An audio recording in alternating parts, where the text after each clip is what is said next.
बिस्मिल्लाहिर्रहमानिर्रहीम। तो जी आज हम बनाएंगे अचार गोश्त। आधा किलो बीफ है, उसको धो लिया। 4 टेबल स्पून दही है।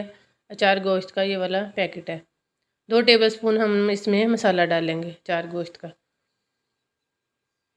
ये वूमेन जो जॉब वाली होती हैं उनके लिए है ये रेसिपी, बहुत जल्दी और झटपट बनने वाली ये रेसिपी है। जिनके पास टाइम नहीं होता, काम वगैरह करती हैं।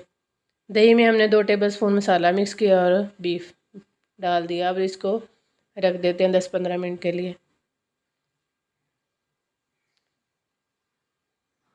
1 टेबल स्पून हमने लहसुन अदरक का पेस्ट डाल दिया। कुकर लेंगे, बीफ डालेंगे, 1 गिलास पानी डालेंगे और इसको कुक कर लेंगे।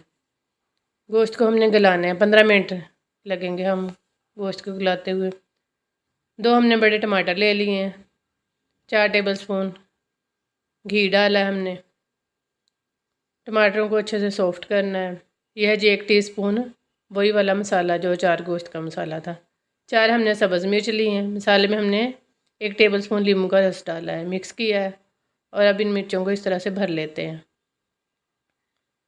गोश्त भी गल चुका है, टमाटर भी सॉफ्ट हो चुके हैं। ये देखें, टमाटरों को हमने अच्छे से भून लिया है। अब बीफ का गोश्त जो था वो डालेंगे और दोबारा से भून लेंगे। जो हमने मिर्चें भरी थी सब्ज़ वाली वो डालेंगे और दोबारा से भुनाई करेंगे। आप लोग भी ट्राई करिए, बनाकर देखिए, बहुत मज़े की और बहुत जल्द बनने वाली ये रेसिपी है। नए देखने वाले चैनल को भी सब्सक्राइब कर दिया करो और बेल आइकन को भी प्रेस कर दिया करें।